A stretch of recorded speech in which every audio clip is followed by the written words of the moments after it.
전쟁터에서 탄약이 떨어진다는 건 죽음을 의미합니다. 세계 최강 미군도 예외는 아니었죠. 우크라이나 전선에서 그 현실이 목격됐습니다. 포탄이 바닥났던 겁니다. 마이클 앤드루스는 급하게 전 세계 데이터를 뒤지던 중이었습니다. 그때 한 문장이 그의 눈을 멈추게 했죠. 한국, 미국의 10배 보유.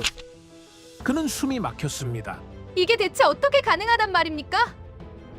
작은 나라가 초강 대국보다 10배나 많은 무기를 쌓아놨다는 게 상식적으로 맞습니까? 그는 오타라고 생각했습니다. 3번을 확인했죠. 하지만 숫자는 변하지 않았습니다. 그날 그는 뭔가 엄청난 비밀을 발견했다는 걸 직감했습니다. 그리고 그 비밀은 그의 인생을 송두리째 바꿔놓았죠. 그 전에 잠깐 1초 만에 누를 수 있는 좋아요 버튼을 꾹 눌러주시면 영상 제작에 아주 큰 힘이 됩니다. 그럼 바로 시작하겠습니다. 전쟁터에서 탄약이 떨어진다는 건 죽음을 의미합니다. 미군도 예외는 아니었죠. 우크라이나에서 그 현실을 봤습니다. 그런데 한국은 달랐습니다. 그들은 포탄을 쌓고 또 쌓았습니다. 마치 전쟁이 내일 온다는 듯이 말이죠. 저는 그때 알았습니다. 이건 광기가 아니라고. 저는 마이클 앤드루스입니다. 영국군 출신의 국제개발 전문가죠. 30년간 전 세계 분쟁 지역을 돌아다니며 전쟁을 숫자로 읽어냈습니다. 감정은 배제했죠. 오직 데이터만 믿었습니다. 그게 제 방식이었으니까요. 2022년 가을 랜드 연구소에서 우크라이나 전쟁 분석 임무를 맡게 됐습니다. 미군의 탄약 비축량을 점검하는 작업이었죠. 컴퓨터 화면에 숫자들이 하나씩 떠올랐는데 예상보다 훨씬 심각했습니다. 미군의 포탄 재고가 바닥을 드러내고 있었던 겁니다. 그때 이상한 문구 하나가 눈에 들어왔습니다. 한국의 탄약 보유량 미국의 10배. 저는 마우스를 멈추고 화면을 다시 천천히 읽어내려갔죠. 분명 오타일 거라 생각했습니다. 3번을 확인했는데도 숫자는 변하지 않았습니다. 360만 발이라는 숫자가 화면에 선명하게 박혀 있었죠. 어떻게 이게 가능하단 말입니까? 작은 나라가 미국보다 10배나 많은 포탄을 보유한다는 게 도대체 말이 됩니까? 동료 브루스 베넷을 불렀습니다. 그는 한국 전문가였죠. 이거 데이터 오류 아닙니까? 제가 물었습니다. 그가 빙그레 웃더군요. 오류가 아니야. 한국은 파이어 파워 매니악이거든. 화력 덕후라고 불러도 될 정도지. 저는 코웃음을 쳤습니다. 작은 나라가 뭘 그렇게 쌓아놓았다고요? 그가 논문 하나를 건넸는데 제목이 기억납니다. 불의 민족. 우스운 표현이라고 생각했죠. 일주일 뒤 연구소에서 지시가 떨어졌습니다. 한국군 화력 전력을 직접 가서 확인하라는 거였죠. 솔직히 내키지 않았습니다. 시간 낭비처럼 느껴졌거든요. 전쟁광들의 과도한 집착을 확인하러 가는 기분이었습니다. 인천공항에 도착했을 때가 11월 중순이었습니다. 공기가 차갑고 날카로웠죠. 한국군 장교가 마중을 나왔는데 말이 적었습니다. 평택으로 가겠습니다. 그게 전부였죠. 차는 1시간을 달려들 판을 지나 산속으로 들어갔습니다. 검문소가 나타났는데 3중 보안이었죠. 저는 그때 처음으로 긴장했습니다.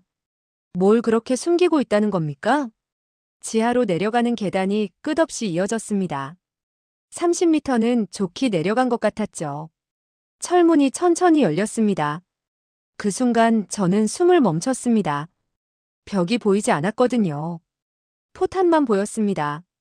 천장까지 빼곡하게 쌓인 포탄들이 끝없이 이어졌죠.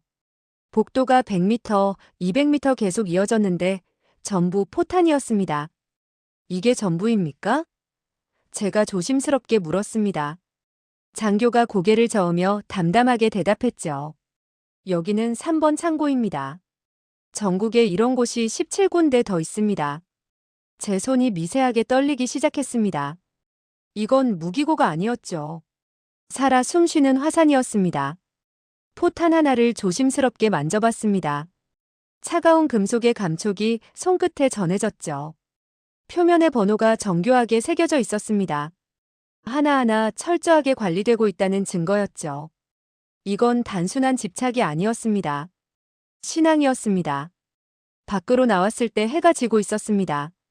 별이 하나둘 떠오르기 시작했죠. 그런데 제 머릿속엔 별이 아니라 포탄이 떠올랐습니다. 360만 개의 포탄 말입니다. 호텔방에 돌아와 노트를 꺼내 들었습니다. 펜을 잡았는데 손이 떨렸죠. 첫 문장을 천천히 적어 내려갔습니다. 그들은 불을 모은다. 그날 밤 잠을 이루지 못했습니다. 한 가지 질문이 머릿속을 떠나지 않았거든요. 그들은 왜 불에 집착하는 겁니까? 대체 무엇이 이들을 이렇게 만든 겁니까? 그날 저는 제 인생의 좌표가 바뀌는 소리를 들었습니다. 2장. 다음 날 아침 국방대학교로 향했습니다. 한국군의 화력 집착이 대체 어디서 비롯된 건지 알고 싶었거든요. 교수 한 분이 저를 맞아주셨는데 첫 마디부터 제 상식을 뒤흔들었습니다. 16세기 조선이 세계 최강 화력국이었다는 거 아십니까? 저는 웃음이 나올 뻔했죠. 내 켄트 비트루. 그게 사실일 리 없다고 중얼거렸습니다. 교수님이 자료를 펼쳐 보이셨습니다. 판옥선 한 척에 탑재된 화포가 50문이 넘었다는 겁니다. 당시 유럽 최강 전함의 2배였죠. 이순신 장군의 함대는 단순히 싸운 게 아닙니다. 불로 바다를 지배했죠. 교수님의 목소리가 차분하면서도 단호했습니다. 저는 말문이 막혔습니다. 이게 정말 사실이란 말입니까? 30년간 군사 전문가로 살아왔지만 이런 사실을 한 번도 접해본 적이 없었습니다. 오후엔 국립과학기술박물관으로 갔습니다. 신기전 복원 발사 실험을 참관하게 됐죠. 실험장에 도착했을 때 이미 여러 연구원들이 준비 중이었습니다. 600년 전 무기를 현대에 되살린다는 게 믿기지 않았거든요. 발사 준비. 누군가 외쳤습니다. 저는 본능적으로 귀를 막았죠. 화염이 하늘로 솟구쳤습니다.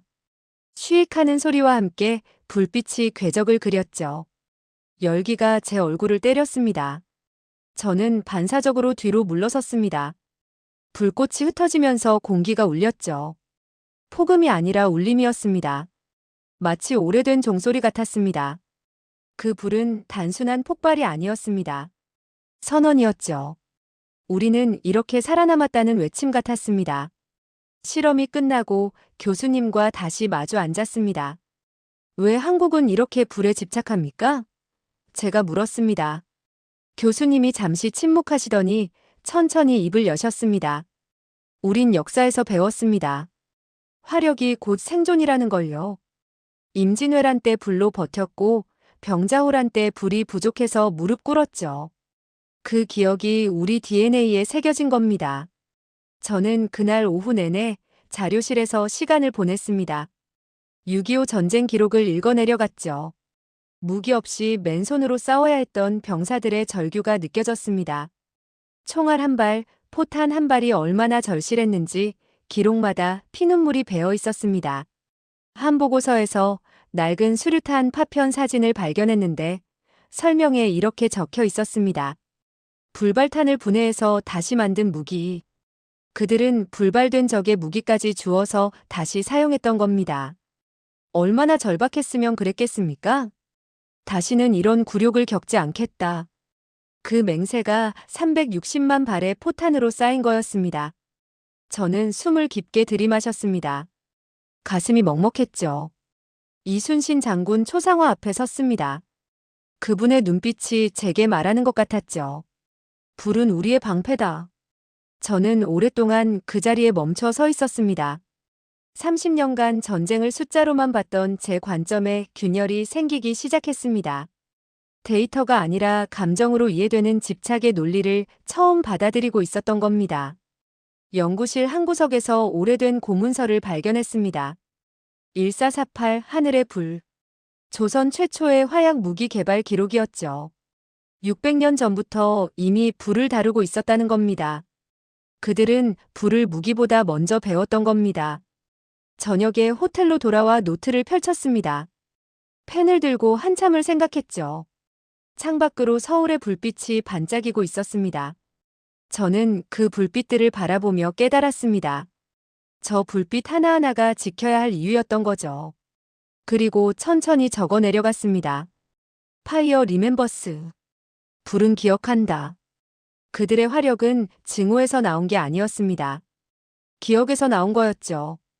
다시는 당하지 않겠다는, 국민을 지키겠다는 절절한 기억 말입니다. 저는 이제 그들의 광기를 이해하기 시작했습니다. 아니, 광기가 아니었습니다. 생존의 본능이었죠. 불은 그들에게 단순한 무기가 아니라 맹세였던 겁니다. 사흘째 되던 날, 포청 근처 시험장으로 갔습니다. K9 자주포 실사격을 참관하게 됐죠. 아침 일찍부터 한국군 포병부대가 준비 중이었습니다. 포신이 하늘을 향해 있었는데 마치 거대한 검처럼 보였습니다. 저는 방탄복을 입고 관측소로 들어갔죠. 가슴이 두근거렸습니다. 30년 경력의 군사 전문가인데도 말입니다. 발사 준비 완료. 지휘관의 목소리가 무전기를 타고 울렸습니다. 잠시 정적이 흘렀죠. 그리고 천둥 같은 포성이 터졌습니다. 땅이 흔들렸습니다. 아니, 공기 자체가 찢어지는 것 같았죠. 제 가슴이 진동으로 울렸습니다. 손에 들고 있던 펜이 바닥에 떨어졌습니다. 주우려고 몸을 숙이는데 또 다른 포성이 터졌습니다.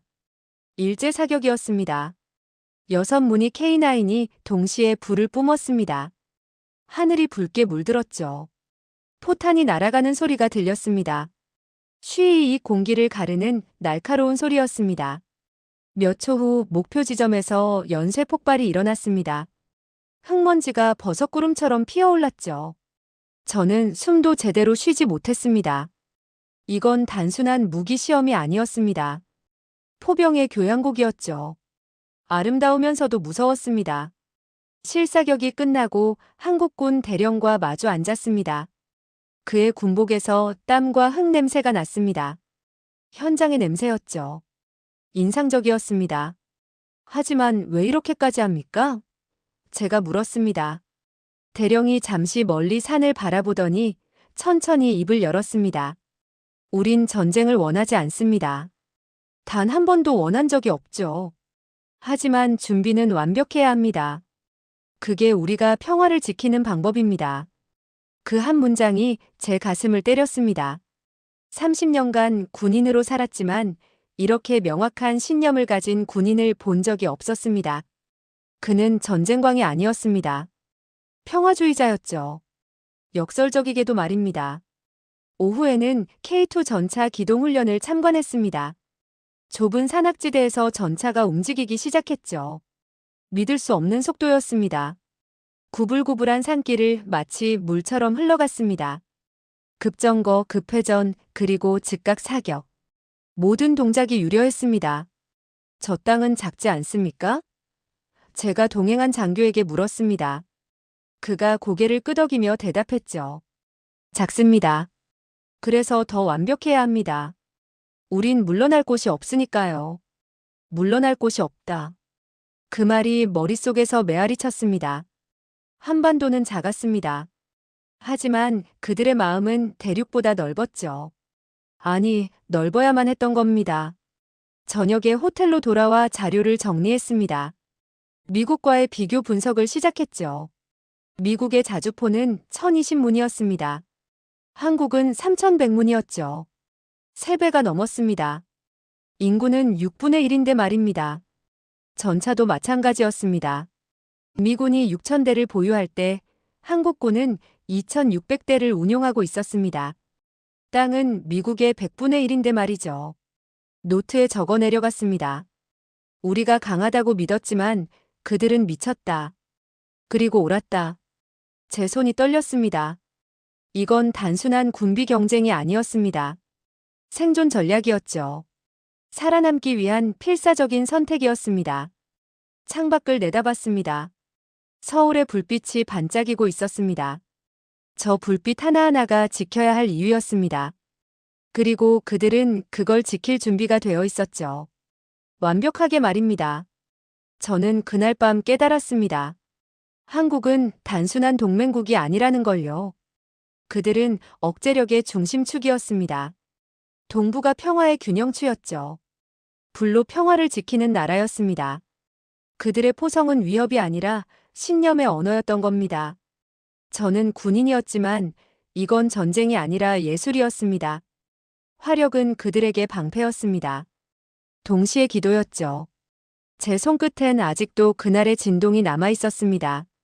저는 이제 이 숫자들의 진짜 의미를 알았습니다. 그것은 의지였습니다. 한국에서 돌아온 지 사흘째 되던 날 워싱턴에서 연락이 왔습니다. 국방성 비밀보고 회의에 참석하라는 지시였죠. 저는 가방을 챙겨 비행기에 올랐습니다. 한국에서 본 것들을 보고해야 했으니까요. 펜타곤 지하회의실은 차갑고 긴장된 공기로 가득했습니다. 형광등 불빛이 유난히 날카로웠죠. 참석자들은 모두 높은 계급의 장성들이었습니다. 저는 자료를 펼치고 브리핑을 시작했습니다. 한국의 화력은 방어적 억제력입니다. 그들은 평화를 위해 준비하는 겁니다. 제 목소리는 확신에 차 있었습니다. 한 장성이 손을 들었습니다. 이성 계급장이 달린 해군 제독이었죠. 앤드루스, 자네는 숫자를 봤나? 360만 발이라고. 그건 방어가 아니야. 그건 위협이지. 다른 장성이 거들었습니다. 한국은 이미 자율 군사국가 수준이야. 우리 통제를 벗어났어. 이건 위험한 신호라고. 저는 반박했습니다. 하지만 그들의 목표는 명확합니다. 전쟁 억제입니다. 그들은 공격을 원하지 않습니다. 제 목소리가 회의실에 울렸지만 누구도 귀 기울이지 않았습니다. 벽에 대고 말하는 기분이었죠. 묵살당했습니다. 세 번째 장성이 말을 이었습니다. 동맹이라 부르기엔 그들은 너무 강해. 균형이 무너지고 있어. 저는 입을 다물 수밖에 없었습니다. 그들의 눈빛에서 두려움을 읽었거든요. 동맹이 강해지는 게 왜 문제란 말입니까?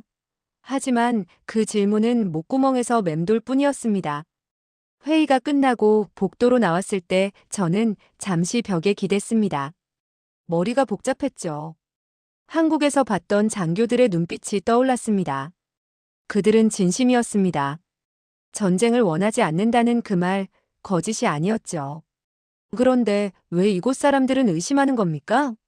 한 남자가 다가왔습니다. 검은 양복에 선글라스, 정보부 소속으로 보였습니다. 잠깐 얘기 좀 합시다. 그가 저를 건물 밖으로 이끌었습니다. 어두운 뒷골목이었죠. 가로등 하나만이 희미하게 빛나고 있었습니다. 앤드루스, 한국은 진정 동맹입니까? 그가 낮게 속삭였습니다. 그들이 그 많은 무기를 언제까지 우리 편으로만 쓸 거라 확신합니까? 힘은 사람을 변하게 만들죠. 저는 대답하지 못했습니다. 그의 말이 제 머릿속에 씨앗처럼 박혔거든요. 호텔로 돌아와 이메일을 확인했습니다.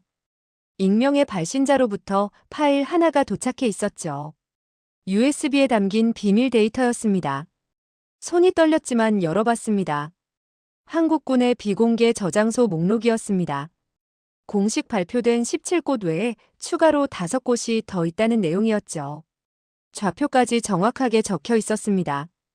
그들은 우리보다 더 많이, 더 깊이 숨기고 있다. 제가 중얼거렸습니다. 포탄 360만 발. 그게 끝이 아니었다는 겁니까? 저는 의자에 깊숙이 몸을 기댔습니다. 가슴이 답답했죠. 경외와 불신이 동시에 밀려왔습니다. 평택에서 봤던 그 창고가 떠올랐습니다. 끝없이 이어지던 포탄들. 차갑고 정교하게 관리되던 그 모습들. 그런데 그게 전부가 아니었던 겁니다. 그들의 불은 방패입니까? 아니면 숨겨진 검입니까? 저는 창밖을 내다봤습니다. 워싱턴의 불빛이 반짝이고 있었죠. 하지만 제 머릿속엔 한반도가 떠올랐습니다. 동맹의 경계는 어디입니까? 신뢰와 공포는 한 줄 차이였습니다. 밤늦게 노트를 꺼내 펜을 들었습니다. 손끝이 떨렸죠. 천천히 적어 내려갔습니다. 나는 이제 그들을 이해했지만 믿을 수가 없다. 불은 아름답습니다. 그러나 지나치면 모든 걸 태우죠. 나는 경외와 두려움을 동시에 느꼈습니다. 그들의 힘이 이제 우리에게 위협이 될 수도 있다는 생각이 지워지지 않았습니다. 그들의 신념을 두려워하기 시작했던 겁니다. 저는 결심했습니다. 직접 확인해야 한다고. 그 불의 끝을 말입니다. 그들의 진짜 의도를 알아야 했습니다. 이건 단순한 호기심이 아니었습니다. 생존의 문제였죠. 일주일 뒤 다시 한국행 비행기에 올랐습니다. 직접 확인하지 않으면 안 될 것 같았거든요. 한국군이 한미연합훈련을 참관할 기회를 제안했고 저는 주저없이 받아들였습니다. 의심을 확신으로 바꾸든 확신을 의심으로 바꾸든 답을 찾아야 했습니다. 새벽 3시 강원도 산악지대였습니다. 차가운 공기가 폐를 찔렀죠. 어둠 속에서 군화 소리만 들렸습니다. 한국군과 미군이 함께 움직이고 있었습니다. 저는 관측소로 안내됐죠. 방탄 유리 너머로 훈련장이 보였습니다. 고요했습니다. 폭풍 전의 고요 말입니다. 훈련 시작. 무전기에서 목소리가 터져 나왔습니다. 그 순간 세상이 폭발했습니다. K9 자주포가 먼저 불을 뿜었죠. 하늘이 붉게 물들었습니다. 포성이 산을 흔들었습니다. 제 심장이 진동에 맞춰 뛰었죠. 이어서 K2 전차가 기동하며 사격을 시작했습니다. 포탄이 목표물을 정확히 명중시켰습니다. 오차가 없었습니다. 그리고 현무 미사일이 발사됐습니다. 하늘을 가르는 불빛이 새벽 어둠을 찢었죠. 궤적이 아름다웠습니다. 무섭도록 아름다웠습니다. 폭발음이 연달아 터졌습니다. 산이 진동했습니다.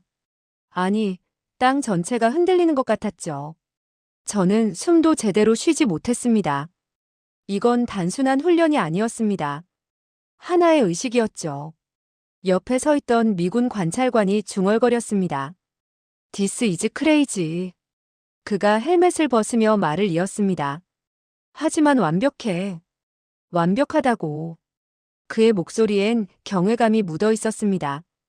미국인조차 감탄하고 있었던 겁니다. 훈련이 끝나고 한국군 장교가 다가왔습니다. 그의 얼굴엔 땀과 흙이 묻어 있었죠. 저는 물었습니다. 이렇게까지 해야 합니까? 이 정도면 충분하지 않습니까? 그가 멀리 산을 바라보며 천천히 입을 열었습니다. 앤드루스 씨, 우린 전쟁을 바라지 않습니다. 단 한 번도 바란 적이 없죠. 하지만 평화를 사려면 비싼 값을 치러야 합니다. 그 말이 제 가슴을 때렸습니다. 비싼 값. 그렇습니다. 평화는 공짜가 아니었던 겁니다. 360만 발의 포탄, 3,100문의 자주포, 2,600대의 전차. 그것들은 전쟁을 위한 게 아니었습니다. 평화를 위한 대가였던 겁니다. 병사 한 명이 제게 다가왔습니다. 20대 초반으로 보이는 젊은 얼굴이었죠. 전쟁이 두렵습니까? 그가 물었습니다. 저는 대답하지 못했습니다. 30년간 군인으로 살았지만 그 질문 앞에서 말문이 막혔죠. 오히려 제가 물어야 했습니다. 자네는 두렵지 않나? 그가 고개를 저었습니다. 두렵죠. 하지만 준비돼 있습니다. 그래서 덜 두렵습니다. 이들은 두려움을 두려워하지 않았습니다. 해가 떠오르기 시작했습니다. 동쪽 하늘이 붉게 물들었죠. 훈련장엔 연기가 피어오르고 있었습니다. 병사들이 정리 작업을 시작했습니다. 저는 그 장면을 멍하니 바라봤습니다. 워싱턴에서 느꼈던 의심이 사라지고 있었습니다. 대신 존경이 자리 잡았죠. 차를 타고 돌아오는 길, 저는 창밖을 내다봤습니다. 산들이 평화롭게 서 있었습니다. 마을에선 연기가 피어오르고 있었죠. 아침을 준비하는 연기였습니다. 저 평화를 지키기 위해 그들은 매일 밤 불을 준비하는 겁니다. 노트를 꺼내 적었습니다. 그들의 불은 미친 게 아니었다. 너무도 인간적이었다. 손이 떨렸습니다. 하지만 이번엔 두려움 때문이 아니었습니다. 감동 때문이었죠. 그들의 훈련은 기도와도 같았습니다. 전쟁이 오지 않기를 바라는 간절한 기도 말입니다. 저는 군인으로서 부끄러움을 느꼈습니다. 30년간 전쟁을 연구했지만 평화를 이렇게 준비하는 모습은 처음 봤거든요. 그들의 집착은 생존의 철학이었습니다. 하늘이 타올랐지만 그 불은 따뜻했습니다. 훈련 참관을 마치고 일주일이 지났을 때였습니다.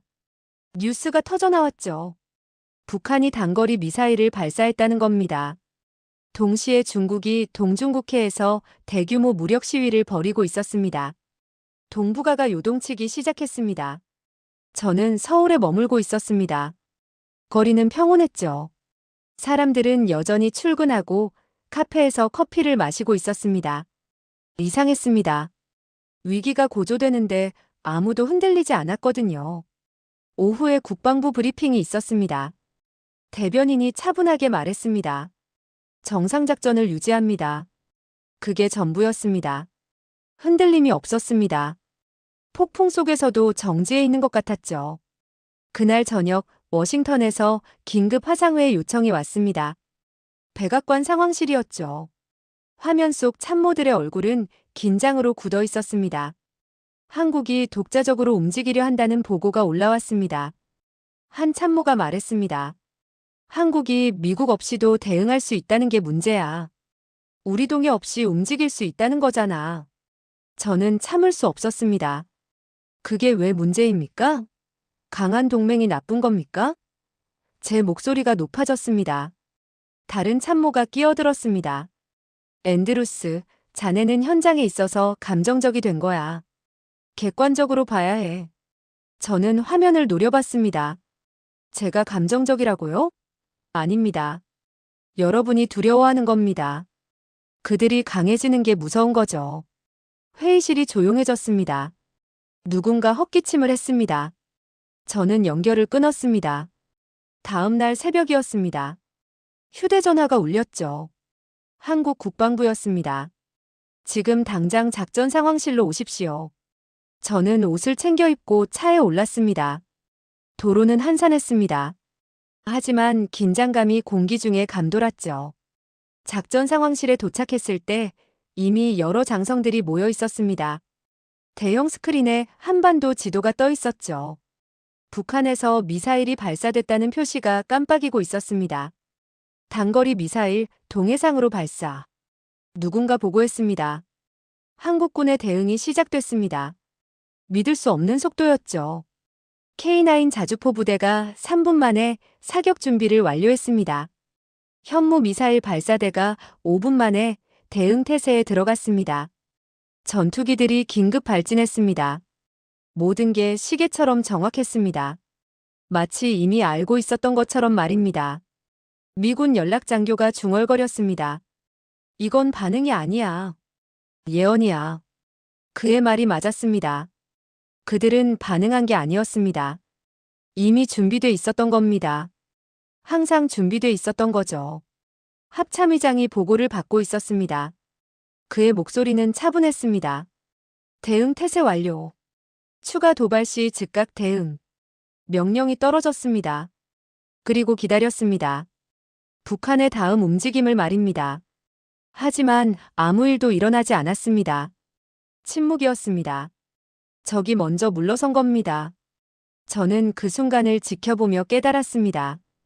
그들은 전쟁을 막기 위해 전쟁보다 더 완벽해진 것이다. 중얼거렸습니다.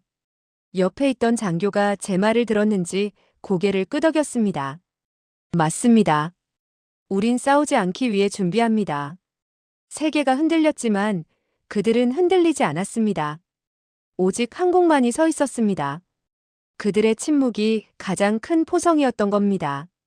전쟁을 막는 가장 강력한 무기는 무엇입니까? 총도 포도 미사일도 아니었습니다. 의지였습니다. 준비된 의지 말입니다. 상황실을 나왔을 때 해가 떠오르고 있었습니다. 서울의 거리는 여전히 평화로웠습니다. 사람들은 출근 준비를 하고 있었죠. 아무도 몰랐습니다. 몇 시간 전 무슨 일이 있었는지. 그리고 그게 맞는 겁니다. 평화란 그런 거니까요. 모르는 채로 살아갈 수 있는 것 말입니다. 저는 호텔로 돌아와 노트북을 켰습니다. 보고서를 쓰기 시작했습니다. 제목을 적었습니다. 대한민국 불로 지키는 평화. 손이 떨렸습니다. 하지만 멈추지 않았습니다. 적어 내려갔습니다. 한국은 불로 세상을 지킨다. 그들의 불은 파괴를 위한 게 아니다. 보호를 위한 것이다. 이 불은 세계를 태우기 위한 불이 아니다. 세상을 지키는 불이다. 창밖을 내다봤습니다. 서울의 불빛이 반짝이고 있었습니다. 저 불빛 하나하나가 지켜진 평화였습니다. 그리고 그 평화 뒤엔 360만 발의 포탄이 있었습니다. 역설적이지만 진실이었죠. 저는 이제 확신했습니다. 의심은 사라졌습니다. 그들의 불은 위협이 아니었습니다. 약속이었습니다. 다시는 무너지지 않겠다는, 평화를 지키겠다는 약속 말입니다. 일주일 뒤 상황이 급변했습니다. 중국이 대만 해협에서 대규모 군사훈련을 시작했고, 북한은 연이어 미사일 도발을 이어갔습니다. 동북아 전체가 화약고가 되고 있었죠. 국제사회는 긴장했습니다. 유엔 안전보장이사회가 긴급 소집됐습니다. 각국 정상들이 성명을 발표했습니다. 세계가 숨을 죽이고 있었습니다. 그런데 한국은 달랐습니다. 국방부가 발표했죠. 전략 억제선 돌입 준비 완료. 단독으로 움직이겠다는 선언이었습니다. 미국의 동의를 구하지 않았습니다. 전 세계가 놀랐죠. 국제뉴스 헤드라인이 일제히 터져나왔습니다. 한국 독자 억제작전 실시. 동북아의 새로운 균형자. CNN, BBC, NHK가 모두 긴급 속보를 내보냈습니다. 저는 그날 한국 합참 지휘센터에 있었습니다. 특별 참관 허가를 받았죠. 대형 스크린에 한반도 전역이 표시되고 있었습니다. 긴장감이 공기를 짓눌렀습니다. 현무-5 시험 발사 준비. 누군가 보고했습니다. 현무-5. 한국의 최신형 탄도미사일이었습니다. 발사 명령이 떨어졌습니다.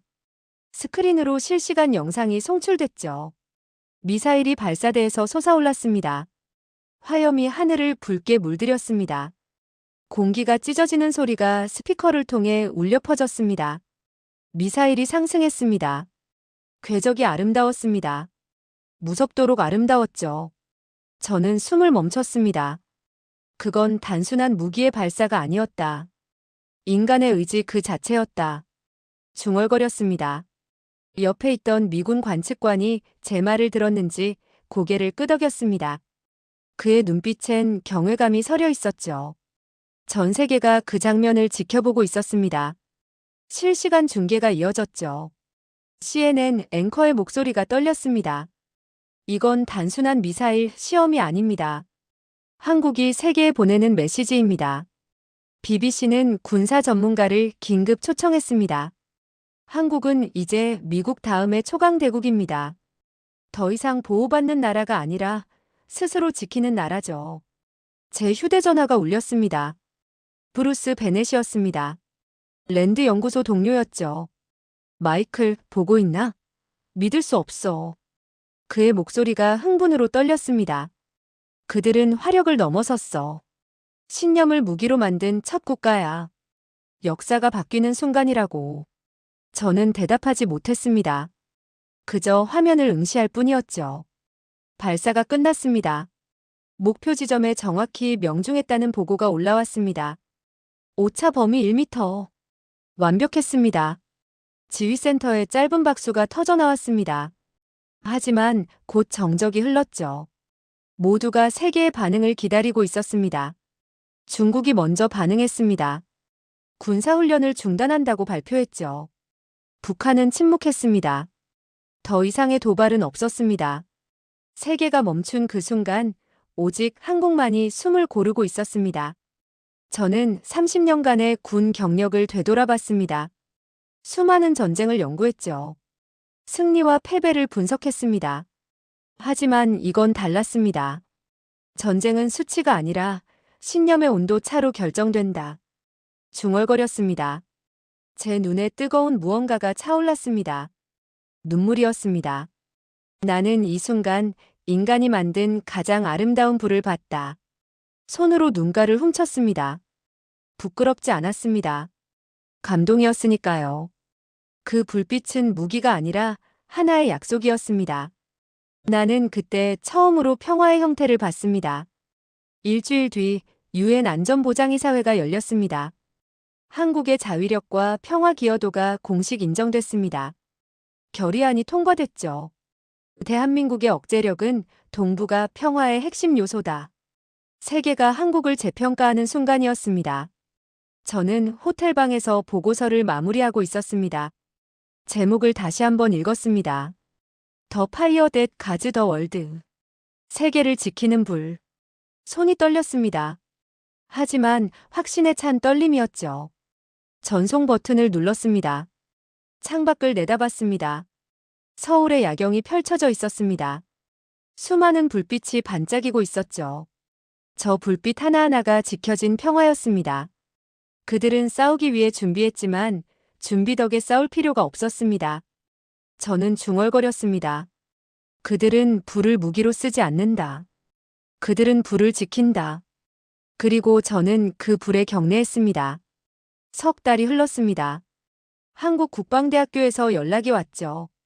초청 강연을 해달라는 겁니다. 젊은 장교 후보생들에게 제 경험을 나눠달라고 했습니다. 저는 주저없이 수락했습니다. 다시 한국으로 향했죠. 강당에 들어섰을 때 수백 명의 생도들이 저를 바라보고 있었습니다. 젊은 얼굴들이었죠. 그들의 눈빛엔 결연함이 서려 있었습니다. 저는 연단에 섰습니다. 마이크를 잡았죠. 잠시 침묵이 흘렀습니다. 그리고 천천히 입을 열었습니다. 나는 미국의 군인이었습니다. 제 목소리가 강당에 울렸습니다. 30년간 전쟁을 연구했죠. 승리의 공식을 찾으려 했습니다. 하지만 오늘 저는 군인이 아닙니다.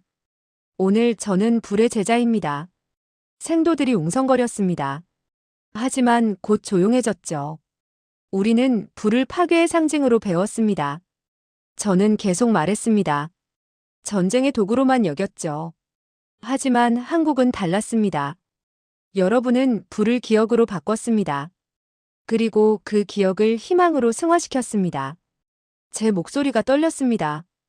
여러분의 360만 발의 포탄은 복수를 위한 게 아닙니다. 보호를 위한 겁니다.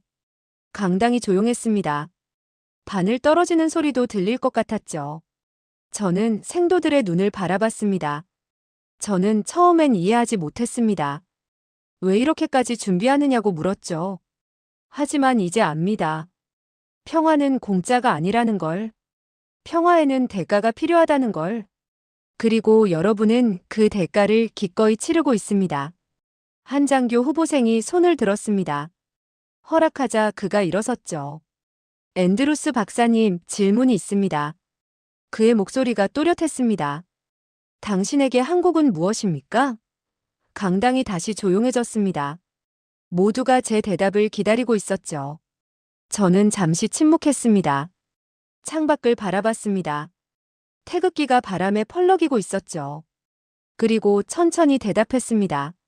한국은 불로 평화를 새기는 나라입니다.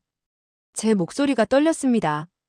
여러분은 불을 두려워하지 않습니다. 여러분은 불을 이해합니다. 그리고 그 불로 세상을 지킵니다. 박수가 터져나왔습니다. 우레와 같은 박수였죠. 저는 고개를 숙였습니다. 눈물이 흘렀습니다. 부끄럽지 않았습니다. 강연이 끝나고 일주일 뒤였습니다. 제 보고서가 나토 본부에서 검토됐다는 소식을 들었습니다. 그리고 채택됐죠. 교범으로 말입니다. 제목은 파이어 독트린 마이너스 피스 스루 파이어. 불로 지키는 평화. 한국의 억제 모델이 세계의 기준이 되는 순간이었습니다. 유엔에서도 연락이 왔습니다. 안보리 자문 문서로 채택하겠다는 겁니다. 각국이 한국식 억제 전략을 연구하기 시작했죠. 프랑스, 독일, 영국, 일본까지 모두가 한국에서 배우고 싶어 했습니다. 전쟁을 막는 방법을 말입니다. 마지막 밤이었습니다. 저는 남산타워에 올랐죠. 서울의 야경을 내려다봤습니다. 수많은 불빛이 반짝이고 있었습니다. 강남의 빌딩들, 한강의 다리들, 집집마다 켜진 불빛들. 저 불빛 하나하나가 이 나라의 억제력이었습니다. 그 불빛 하나하나가 이 나라의 억제력이다. 중얼거렸습니다. 제 목소리가 바람에 실려갔죠. 저 아래 1,000만 명이 살고 있었습니다. 모두 평화롭게 잠들 겁니다. 그들은 모릅니다. 자신들을 지키는 불이 얼마나 뜨거운지. 그리고 그게 맞는 겁니다. 평화란 그런 거니까요. 저는 노트를 꺼냈습니다. 마지막 문장을 적었죠. 그들은 불로 싸우지 않는다. 그들은 불로 지킨다. 그리고 나는 그 불에 경례한다. 펜을 놓았습니다. 손이 떨렸습니다. 하지만 따뜻한 떨림이었죠. 한국을 떠나는 날 아침이었습니다. 공항으로 가는 차 안에서 창밖을 바라봤습니다. 사람들이 출근하고 있었죠. 아이들이 학교에 가고 있었습니다. 평범한 아침이었습니다. 하지만 저는 이제 압니다. 저 평범함 뒤에 얼마나 비범한 준비가 있는지 말입니다. 나는 한때 불을 두려워했습니다. 하지만 지금 나는 압니다. 이 나라의 불은 파괴가 아니라 약속이라는 걸. 그들은 불로 싸운다기보다 불로 지킵니다. 그 불이 꺼지지 않는 한 동북아의 하늘엔 전쟁이 다시 오지 않을 것입니다. 나는 이제 군인이 아닙니다. 증언자입니다. 세계를 지키는 불을 직접 본 단 한 사람으로서 말입니다. 그리고 저는 그 불에 영원히 경례할 것입니다.